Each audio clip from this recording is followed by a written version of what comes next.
IPS തലപ്പത്ത് മാറ്റം. Yogesh ഗുപ്തയെ vigilance ഡയറക്ടറായി നിയമിച്ചു.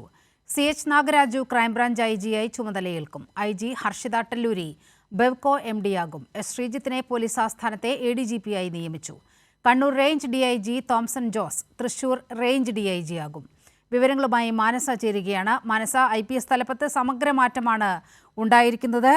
ഏതെല്ലാം കീ പോസ്റ്റുകളിലാണ് ഇളക്കി പ്രതിഷ്ഠ വരുത്തിയിരിക്കുന്നത്? തീർച്ചയായും നീലിമ സൂചിപ്പിച്ചതുപോലെ തന്നെ അല്പസമയം മുൻപാണ് IPS തലപ്പത്ത് മാറ്റവുമായി ഉള്ള പുറത്തിറങ്ങിയത്. യോഗേഷ് ഗുപ്ത വിജിലൻസ് ഡയറക്ടർ ആകുമെന്നാണ് റിപ്പോർട്ടിൽ ഉള്ളത്. അതോടൊപ്പം തന്നെ TK വിനോദ് കുമാർ സ്വയം വിരമിക്കുന്ന ഈ ഒഴിവിലേക്കാണ് യോഗേഷ് ഗുപ്തയുടെ പുതിയ നിയമനം. ഒപ്പം CH നാഗരാജു ക്രൈംബ്രാഞ്ച് IGയായി ചുമതലയേൽക്കും.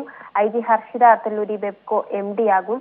അജിത ബീഗം തിരുവനന്തപുരം റേഞ്ച് DIG ആകും എന്ന് തന്നെയാണ് അറിയിച്ചിരിക്കുന്നത്. അതോടൊപ്പം തന്നെ DIG Jayanath police conservation corporation MDയായി സ്ഥാനമേൽക്കുകയും ഗതാഗത കമ്മീഷണർ സ്ഥാനത്ത് നിന്ന് S ശ്രീജിത്ത് IPSന് പോലീസ് ആസ്ഥാനത്തെ ADGPയായാണ് പുതിയ ചുമതല നൽകിയിരിക്കുന്നത്. അതോടൊപ്പം തന്നെ IGA അക്ബർ ഗതാഗത കമ്മീഷണറായി ചുമതലയേൽക്കുമെന്നും അറിയിച്ചിട്ടുണ്ട്. ഒപ്പം Kannur range DIG Thomson Jose Thrissur range DIG ആകുമെന്നാണ് പുതിയ അറിയിപ്പ്.